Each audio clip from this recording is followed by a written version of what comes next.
In the quiet, orderly streets of Telko Colony, Jamshedpur, a family vanished. The Bhomik household, a place of laughter and daily routine, fell into a silence so profound it was deafening. The mail piled up, the milkman stopped coming, neighbors, accustomed to seeing the familiar faces of Subhendu, his wife Lucky, their children Kalyan and Chaitali, and their grandmother Anita, began to whisper. This is the story of a secret buried not in a distant grave but in the heart of a home. A secret so vile it turned love into a weapon and family into a chilling graveyard. To truly understand this story, we must travel back in time to the industrial city of Jamshedpur in Jharkhand, India. Our journey begins in the year 1999 in the orderly, almost idyllic Telko colony. Here, among the neatly arranged company houses and manicured lawns, lived the Bhomik family. They were, in every sense, a portrait of middle class contentment. At the core of this family was Subhendu Bhomik, a respected engineer who spent his days in the forge department of the telco company. He was the sturdy pillar, the quiet force that held his family together. His wife, Lucky, was the warm, beating heart of the home, her days filled with the simple, loving rhythms of motherhood and domesticity. Their family was a portrait of ordinary happiness, complete with two children. Kalyan, a bright 14-year-old full of the innocence of youth, and the older college-going Chaitali. Adding to this warm tapestry was Anita Roy, Lucky's mother and the family's matriarch. Their lives were a symphony of normalcy, a melody of love and routine. But one day, the music stopped. The family vanished without a word, without a trace. Their sudden disappearance sent a ripple of unease through the close-knit community. Where had they gone? Why did they leave so suddenly? It was a mystery that would haunt their loved ones for months. The family's disappearance was not going unnoticed. Dr. Anupam Roy, Lucky's brother, grew increasingly worried. After months of no contact, he went to the Bhomik home and found it locked. A creeping unease led him to scale the compound wall, where he noticed something strange about the septic tank. Its lid was sealed with fresh cement. A gut feeling, a cold dread, prompted him to remove it. What he found inside was a sight he would never forget. Human body parts were floating in the murky depths. The police were called, and the house was sealed as a high-priority crime scene. An extensive investigation began, revealing a trail of disturbing evidence. Bloodstains were found on a mattress and bedsheet. A closet had been broken into and valuables stolen. It was a clear case of robbery, but why would they butcher the whole family in such a gruesome manner? The entire police force was mobilized. A family of 5, the entire Bhomik family, was believed to have been massacred. The body parts were taken to the morgue for a post-mortem, but the most crucial piece of evidence wasn't what was found, but what wasn't. And that is where our story takes its most terrifying turn. If you've made it this far, you know that stories like these are very difficult to work on. They require deep research and a commitment to telling the stories of those who cannot speak for themselves. If you appreciate our work and want us to keep bringing you stories like this, please consider subscribing to our channel. Now, let's get back to the story. The police and Dr. Roy believed they were looking for a mass murderer who had killed the entire family. The medical report confirmed the remains belonged to the entire Bhomik family, except one, Chaitali.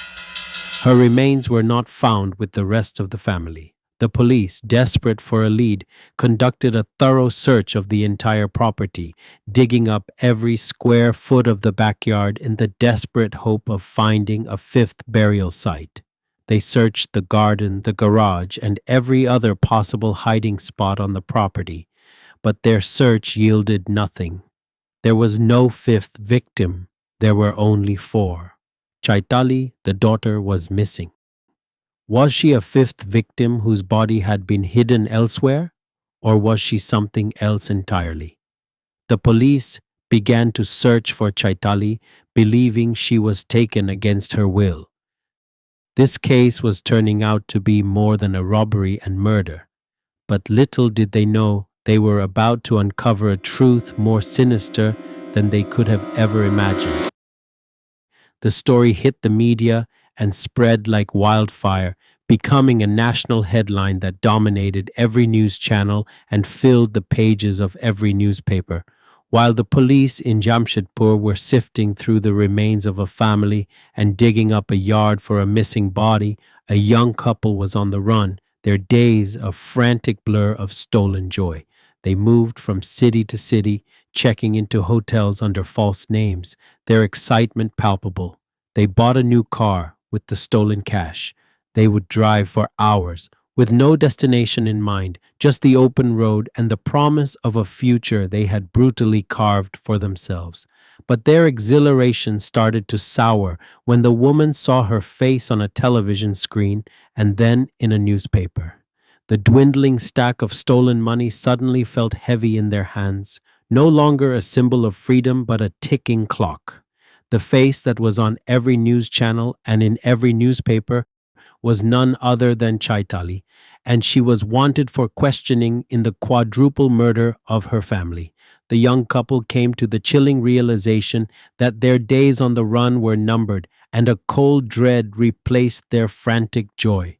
Their perfect crime was starting to unravel, and it was a race against time, a desperate dash to outrun their past before it caught up to them. They couldn't run forever, and they knew it. Chaitali and Rizwan, in an unbelievable turn of events, surrendered to the court, confessing everything. The entire city was left speechless, and the confessions were a horrifying and twisted account.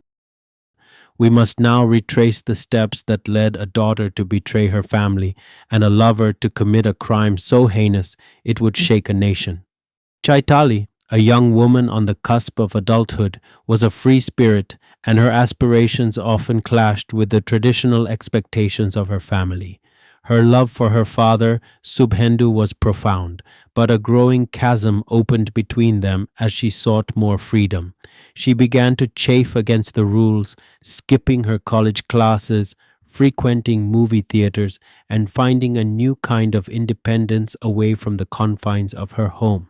It was during one of those days when she and her friends decided to skip another class and went to watch a local cricket game. It's there where she met a young cricketer named Syed Rizwan. What began as a simple request for an autograph quickly bloomed into a secret relationship, a passionate and all-consuming affair.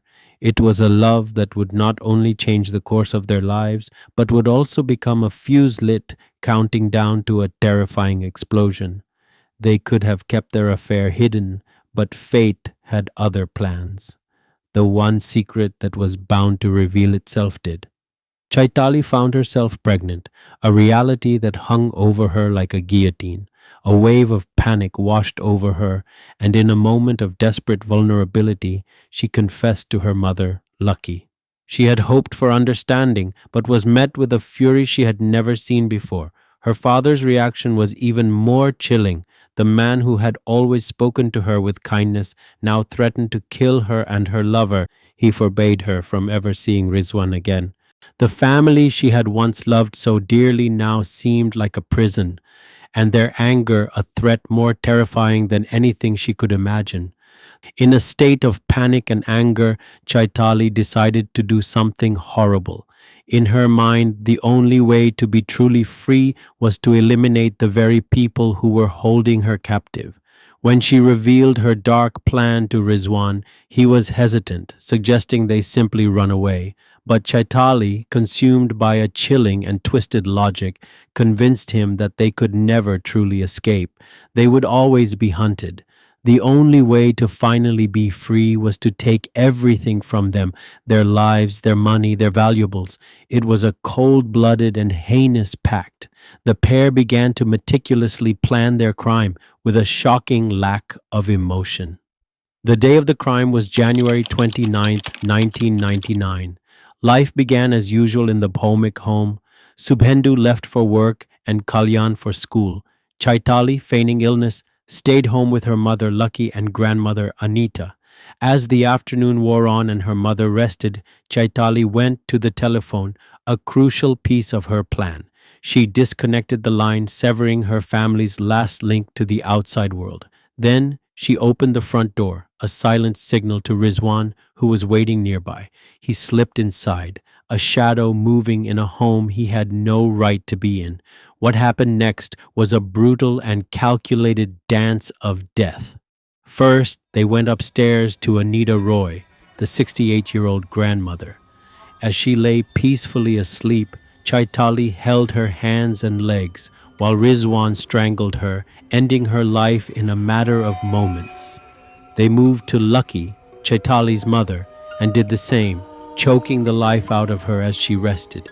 But the nightmare was far from over. When Kalyan, the innocent 14-year-old son, returned from school, he walked into a home of horrors. Chaitali greeted him, her face a mask of normalcy, but as he stepped inside, Rizwan sprang from behind the door, wrapping his hands around Kalyan's neck. The boy struggled, gasping for air, but Chaitali held his hands, preventing his escape as his life slipped away. The final victim was Subhendu, the family patriarch, who arrived home from work unsuspecting. Rizwan, waiting with a metal rod, struck him on the head. Though Subhendu fought to regain consciousness, Rizwan strangled him as well. 4 lives extinguished in a single day, within the very walls that were meant to protect them. What was once a home was now a tomb, a house of horrors. But the most chilling part of the story was yet to come. The couple needed to hide the bodies.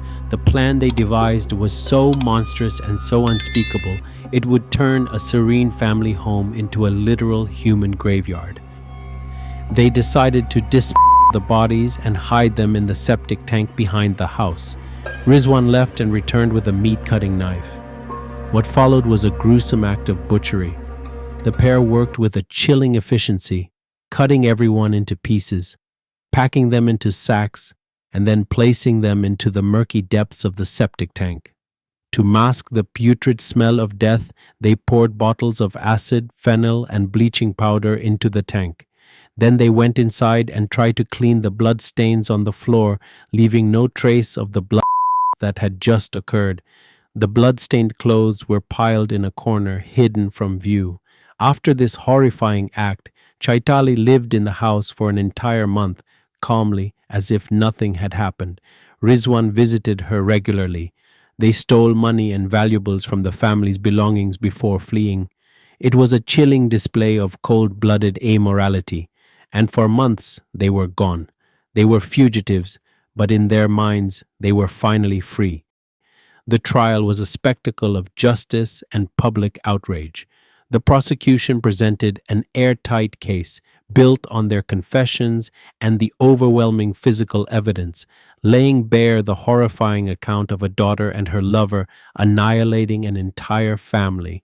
Though sentenced to death, their punishment was later commuted to life imprisonment. As the court noted, they were young and without a prior criminal record.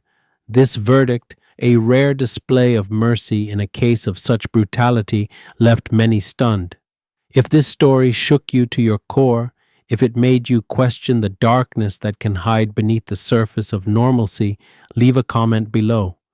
What part of this twisted tale was the most shocking to you? The calculated nature of the crime, the dismemberment, the lack of remorse? Let us know. And if you want to uncover more stories that expose the chilling underbelly of human nature, subscribe to our channel and hit the bell for notifications so you don't miss our next case.